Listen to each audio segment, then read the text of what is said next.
प्रपितामहस्य नमो नमस्तेस्तु सहस्त्रकृत्वा पुनश्च भूयोपि नमो नमस्ते। वसुदेव सुतं देवं कंस चाणूरमर्दनम देवकी परमानंदम श्री कृष्णं वंदे जगद्गुरुं कृष्णं वंदे जगद्गुरुं। कृष्णाय वासुदेवाय हरे परमात्मने प्रणत क्लेश नाशाय गोविंदाय नमो नमः गोविंदाय नमो नमः। हम आज सभी भगवत गीता के इस विशेष ज्ञान सत्र में उपस्थित हैं और नित्य प्रति की भांति आज पुनः भगवान श्री गोविंद के मुखारविंद से प्रस्फुटित भगवत गीता ज्ञान पर चर्चा के श्रवण के लिए एकत्रित हुए हैं। हमारा जो एकत्र होने का जो कारण है वो कारण विशेष है। श्री भगवान क्या कहते हैं और उनका जो भाव है, उनके कथन का जो भाव है वह क्या है, वह क्या कहना चाह रहे हैं, उस भाव को जानना ही इस जीवन की सार्थकता है। हम जीवन पर्यंत बहुत कुछ जानने का प्रयास करते हैं और प्रयास करते करते करते करते हम जीवन में बहुत कुछ जान भी जाते हैं। ऐसा नहीं जान नहीं जाते हैं, जान जाते हैं, लेकिन जो वास्तविक ज्ञान है उससे हम कभी कभी या अक्सर बहुधा उससे हम वंचित हो जाते हैं। तो वास्तविक ज्ञान के अभाव में हमारी जो क्रियाएं हैं वे स्वेच्छाचारिता पूर्ण हो जाती है और यही हमारे दुख और पतन का कारण है। हमें दुख क्यों मिलता है? तो शास्त्रों और मनीषियों का स्पष्ट कथन है कि हमको जो दुख मिलता है वह हमारे द्वारा जो अशास्त्रीय कर्म किए जाते हैं उनके फलस्वरूप हमको दुख मिलता है। ये बात शास्त्रों ने कही बताई और ये बात स्पष्ट भी है कि हम जब भी कोई अवैधानिक कार्य करते हैं जो शास्त्र सम्मत नहीं है, उसका जो परिणाम है वह दुख के रूप में प्रकट होता है। तो आइए चलते हैं आज के विषय की ओर। अध्याय संख्या 17 और श्लोक संख्या 2। अर्जुन ने जो ये प्रश्न श्लोक संख्या 1 में किया है कि जो शास्त्र विधि को न जान करके उसका अनुपालन नहीं करते हैं लेकिन उनके अंतरात्मा में श्रद्धा है, तो ऐसे मनुष्यों की जो निष्ठा है, श्रद्धा है, वह सात्विकी निष्ठा है या राजसी निष्ठा है या तामसी निष्ठा है। इसी प्रश्न का उत्तर श्री भगवान ने श्लोक संख्या 2 से देना आरंभ कर दिया। कहा श्री भगवान उवाच त्रिविधा भवति श्रद्धा देहिनाम सा स्वभावजा सात्विकी राजसी चैव तामसी चेति ताम शृणु। हे अर्जुन, मनुष्यों की देहिनाम पद प्रयोग किया, मनुष्यों की स्वभाव से उद्भवित श्रद्धा सात्विकी, राजसी तथा तामसी, ऐसे 3 प्रकार की होती है। और उन तीनों प्रकार की श्रद्धा का मैं वर्णन करूंगा, उसको तुम्हें श्रवण करना है।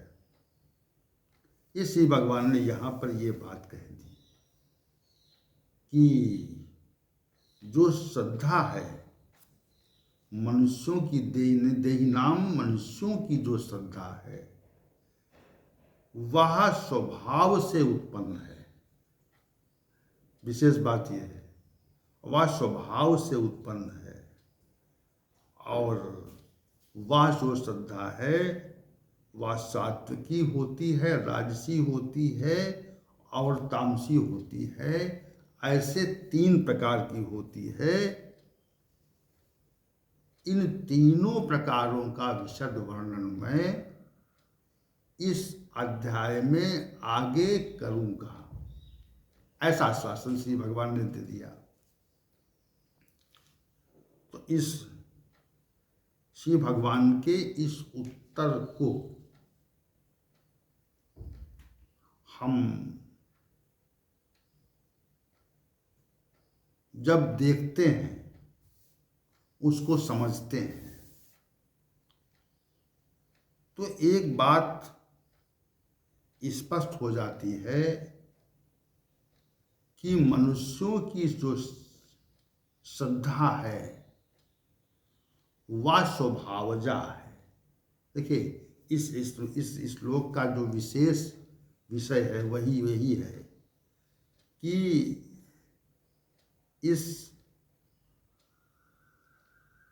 श्लोक का जो विशेष कथन श्री भगवान ने किया है वो ये किया कि मनुष्यों की जो श्रद्धा है वह स्वभावजा है, स्वभाव से उद्भवित है।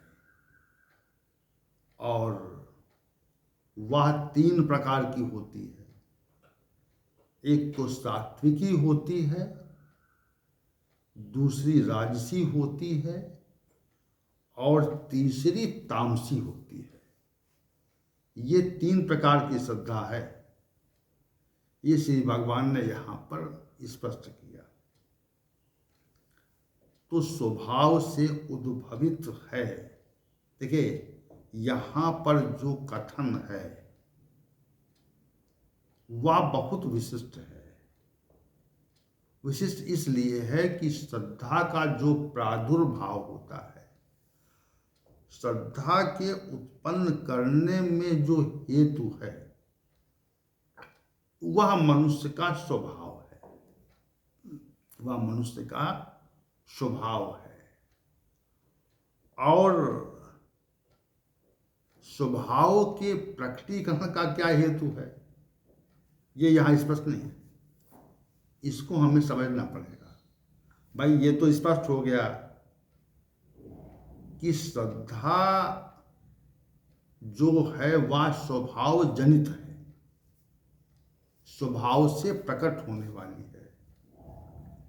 लेकिन स्वभाव का निर्माण कैसे होता है इस बात को श्री भगवान ने नहीं कहा। तो जो विषय श्री भगवान के द्वारा कथन में नहीं आते हैं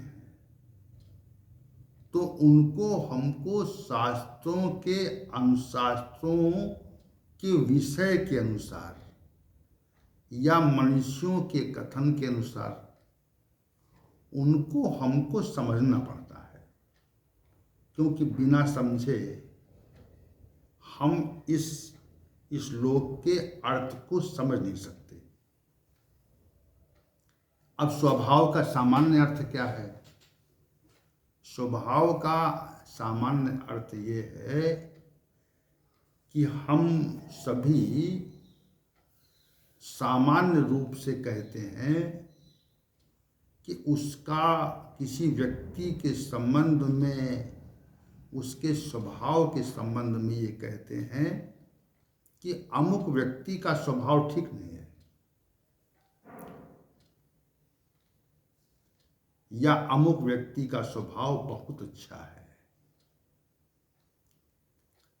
या अमुक व्यक्ति का स्वभाव अच्छा है परंतु वो कब बिगड़ जाए, कब प्रतिकूल हो जाए, इस बात को नहीं जाना जाता।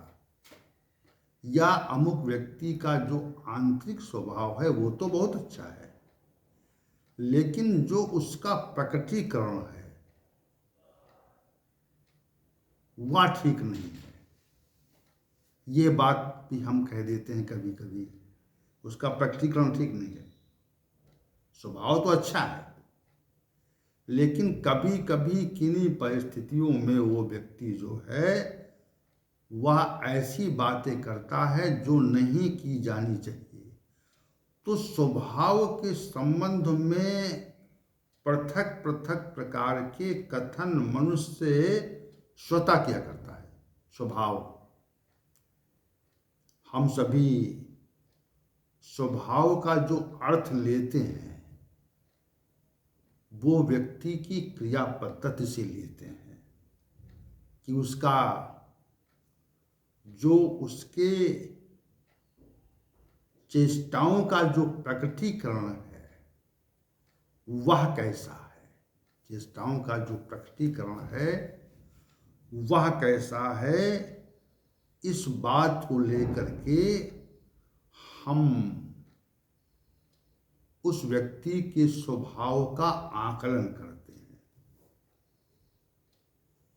ये सामान्य बात है, लेकिन स्वभाव कोई सामान्य तथ्य नहीं है। आप कैसे, कोई व्यक्ति का स्वभाव कैसे बहुत खराब हो जाता है और कैसे बहुत अच्छा हो जाता है।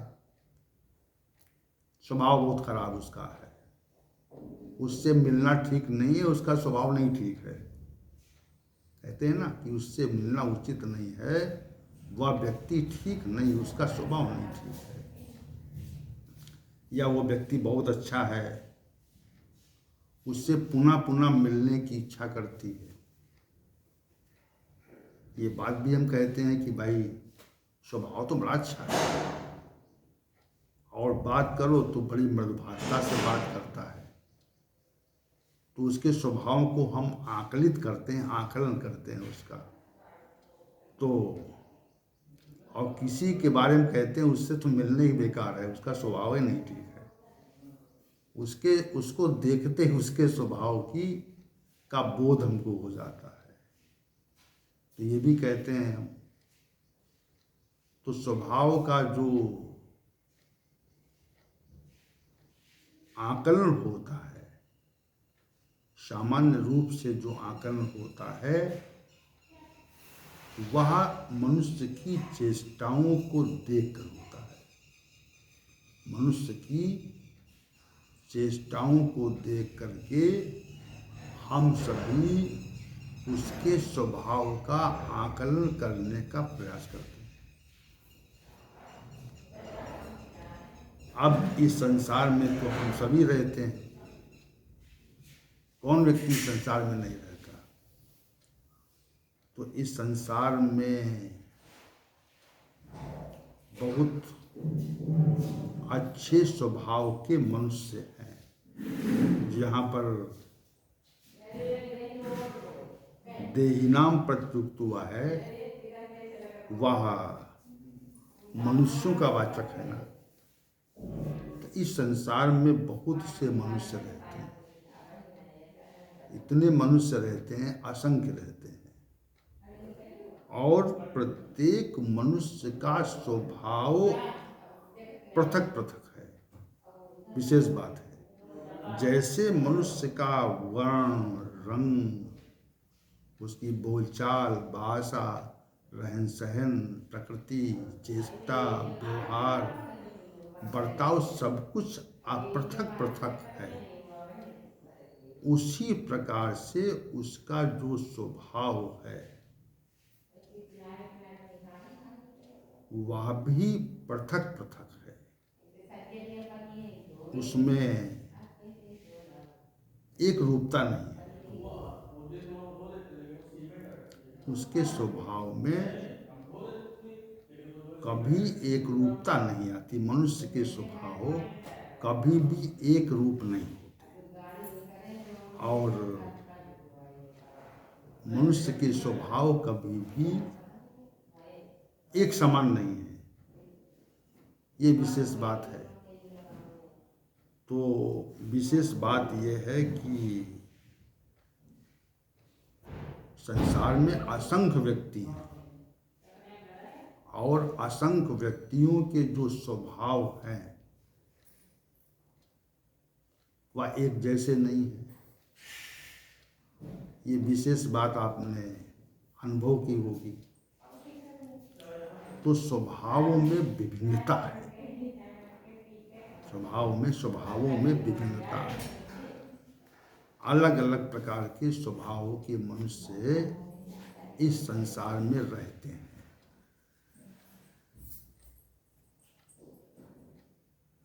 और उनके स्वभावों में पृथक पृथक प्रकार से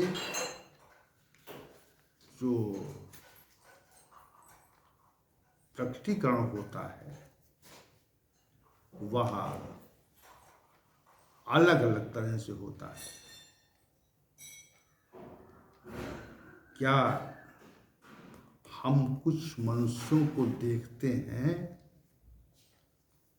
तो क्या यह पाते हैं कि मनुष्य एक ही स्वभाव का है? तो नहीं है। इस संसार में जितने भी मनुष्य हैं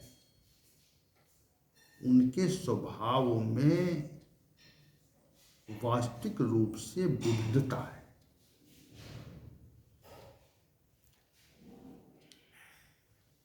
जैसे उनके रंग में, उनके आचरण में, उनके व्यवहार में एक रूपता नहीं है। मनुष्य तो एक ही है, एक ही श्रेणी का है, लेकिन एक ही श्रेणी के मनुष्य में कभी भी किसी भी प्रकार से एक रूपता स्थापित नहीं है। एक रूपता स्थापित इसलिए नहीं है क्योंकि पृथक पृथक प्रकृति के लोग इस जगत में रह रहे हैं। बाहरी वर्ण अगर आप देखेंगे, बाहरी वर्ण देखेंगे तो भी अलग अलग तरह के लोग आपको परिलक्षित होंगे। कोई गोरा है, कोई काला है, कोई अलग अलग तरह के लोग आपको दिखाई पड़ेंगे। तो उनमें एक रूपता क्यों नहीं है? इस संसार में मनुष्य तो एक ही श्रेणी का है, लेकिन उस एक ही श्रेणी के मनुष्य में एक रूपता नहीं है। ये हमको व्यवहारिक रूप से देखने में प्रतीत होता है, ज्ञात होता है ये बात कि वो सब एक प्रकार के नहीं और एक प्रकार के क्यों नहीं है, विभिन्न प्रकार के क्यों है, तो ये बात भी हमको स्पष्ट नहीं होती। एक प्रकार के हैं नहीं ये लोग। उसी प्रकार से जो मनुष्यों के स्वभाव हैं वह भी एक प्रकार के नहीं। उनके स्वभाव में नित्य ही पृथकता रहती है। उनकी जो प्रतीति है, जो प्रस्तुतिकरण वह भी पृथक पृथक रहता है और हमें इस तथ्य को समझना चाहिए। तो ये तथ्य इसलिए कह रहे हैं हम कि उनके स्वभाव में एक रूपता न होने का कोई विशद कारण है। उसके पीछे कुछ कारण है। उसके पीछे कुछ कारण हैं और उन कारणों के बारे में हम नहीं जानते, उन कारणों के विषय में हम नहीं जानते, हमें ज्ञान नहीं है। तो जो प्रत्यक्ष प्रतीत होता है उस बारे में तो हम जानते हैं, उस बारे में तो हमको बोध रहता है, लेकिन जो अप्रत्यक्ष है, अप्रतीत है, उस बारे में हमको बोध नहीं रहता, हमको ज्ञान उस बारे में नहीं रहता। और इसी का जो प्रत्यक्ष है उसको हम प्रमाण मान करके उसको हम ग्रहण करते हैं, उसको हम प्रमाण मान करके उसको नित्य ग्रहण करते रहते हैं। और जो अप्रत्यक्ष है, दिखाई नहीं पड़ता, उसको हम प्रमाण अधिकांशता नहीं मानते, कहते वो प्रतीत तो होता नहीं, जैसे परमात्मा प्रतीत नहीं होता, अप्रतीत है, व्यक्त है, तो उसको हम प्रमाण नहीं मानते और प्रमाण ना मान करके हम वैसे ही व्यवहार करते हैं। तो यहाँ पर जो शिव भगवान ने कथन किया है कि मनुष्यों की श्रद्धा स्वभावजा है, स्वभाव से उद्भवित है, स्वभाव जनित है और वह 3 प्रकार की है। तो हम ये प्रकट करना चाहते हैं कि स्वभाव क्या है और स्वभाव की उत्पत्ति कैसे होती है। जब तक आप ये जानेंगे नहीं कि स्वभाव की उत्पत्ति कैसे होती है और स्वभाव क्या है, तब तक इस श्लोक को पूरी तरह से समझ नहीं पाएंगे आप। प्रत्यक्ष रूप से तो जो कहा गया, तो प्रत्यक्ष रूप से जो कुछ भी कहा जाता है वह तो स्पष्ट होता है, लेकिन इसके पीछे जो अप्रत्यक्ष भाव है, जो कथन का अभिप्राय है, वह प्रतीत नहीं हो रहा, वह दिखाई नहीं पड़ता। तो हमारा जो प्रयास रहता है कि जो अप्रत्यक्ष बात है, जो स्वभाव के उद्भव होने का जो मूल कारण है, उस कथन को स्पष्ट करना अनिवार्य इसलिए है कि जिससे हम इस श्लोक के संपूर्ण अर्थ को समझने में सक्षम हो सकते हैं, और नहीं तो नहीं हो सकते। तो स्वभावजा जो है कि स्वभाव से उद्भवित होती है, तो स्वभाव का जो संबंध है वह प्रत्यक्ष रूप से नहीं है, और जो श्रद्धा का उद्भव तो स्वभाव से है, लेकिन स्वभाव का उद्भव कहाँ से है, इस बात को हमें समझना पड़ेगा, तभी हम संपूर्ण रूप से इस तथ्य को समझ सकेंगे। वैसे हम इसका जो कथन करते हैं कि श्री भगवान ने जो कथन किया कि स्वभावजा है श्रद्धा, तो हम स्वभाव के स्वभाव कहाँ से जनित है? श्रद्धा तो स्वभाव से जनित है, लेकिन स्वभाव कहाँ से जनित है? ये किसी से पूछें कि आपका स्वभाव जो विकृत है या आपका स्वभाव जो अच्छा है, उसका मूल कारण क्या है? तो उसके मूल कारण को कोई व्यक्ति स्वयं नहीं बता सकता। कि आपका स्वभाव जो परिवर्तित हुआ करता है, या आपका स्वभाव सदैव एक सम रहता है, या आपका स्वभाव जो विकृत है, उसके पीछे क्या कारण है? तो उस कारण की जो व्याख्या है,